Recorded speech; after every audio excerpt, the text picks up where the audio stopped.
नमोस्तु गुरुदेव, नमोस्तु नमोस्तु। गुरुदेव, नीति वाक्यामृतम में पढ़ा कि पराजित शत्रु को दंडित किए बिना छोड़ देना अपने भविष्य के संकट को आमंत्रित करना है। तो एक तरफ तो हमने ये पढ़ा कि उसको दंडित किए बिना नहीं छोड़ा, एक तरफ पार्श्वनाथ जी का देखते हैं तो उन्होंने 10 भाव तक क्षमा ही धारी। तो फिर ऐसा क्या है इसको? देखिए, एक है नीति, एक है अध्यात्म, दोनों अलग अलग चीज़ें। नीति व्यापकता से देखी जाती है और अध्यात्म वैयक्तिक रूप से देखा जाता है। राज्य नीति से चलता है और साधना अध्यात्म से होती है। अगर कोई राजा किसी शत्रु को हराकर ऐसे ही छोड़ दे तो वो उसके लिए भयानक बन सकता है और वापस वो संगठित होकर के उसको नुकसान दे सकता है, भारी नुकसान दे सकता है। इसलिए नीति कहती है शत्रु को केवल पराजित मत करो, शत्रु को पस्त कर दो ताकि दोबारा उठ ही ना सके, उसका सिर कुचल दो। लेकिन अध्यात्म की जब बात होती है तो अध्यात्म बाहर की शत्रु को देखता ही नहीं, वो भीतरी शत्रु की तरफ दृष्टिपात करने की प्रेरणा देता है कि अपने भीतर की शत्रु को देखो और उसे जड़ मूल से उखाड़ो। पारसनाथ भगवान ने भी अपनी शत्रु को उखाड़ा है, पर बाहर नहीं। कमठ तो बाहर था, असली शत्रु तो कर्म था जिसको वो उखाड़ते चले और हर भाव में उनका उत्कर्ष हुआ, अंततः जन उखाड़ दिए, वो अरिहंत बने। अरिहंत कौन होता है? जो शत्रुओं का हनन करे। तो पारसनाथ ने अपने शत्रु का हनन किया कि क्षमा किया? हनन किया। समझ गए?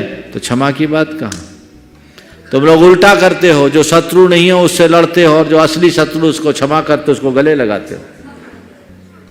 असली शत्रु कर्म है, उसकी सत्ता उखाड़ो, अध्यात्म ये कहता है।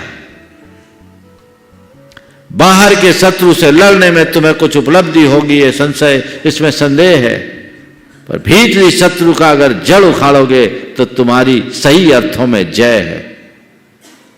तो वो अरिहंत बनने की प्रेरणा दी।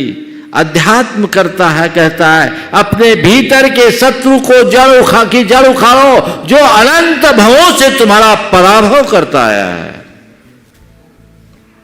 इसलिए उन्होंने इस शत्रुता की परंपरा को ही नष्ट कर दिया। उन्हें दिखता था ये क्या मेरा शत्रु है, ये तो केवल निमित्त बनकर आया है, खेल तो खिलाने वाला भीतर बैठा है, खत्म करना है तो उसको करो। तुम लोग निमित्तों को पकड़ करके बैठ जाते हो, मूल को भूल जाते हो। इसीलिए सवाल खड़ा होता है। इसलिए अरहंत के उपासक हो तो शत्रु को माफ मत करना। अरहंत के उपासक हो तो शत्रु को माफ कभी मत करना, पर पहले शत्रु को पहचानना। असल शत्रु कौन है? जो शत्रु है उसे पहचानो और उसको नेस्त नाबूद कर दो। निनायो निर्दय भस्म सात क्रियाम, भस्मीभूत करो। जो शत्रु को छोड़ देते हैं ना, वो उपशम श्रेणी चढ़ के नीचे गिर जाते हैं। केवल ज्ञान किनको होता है? जो कर्मों का क्षय करते हुए, क्षय का मतलब क्या है? विनाश। उपशम यानी दबा दो, थोड़े देर के लिए खदेड़ के भगा दो।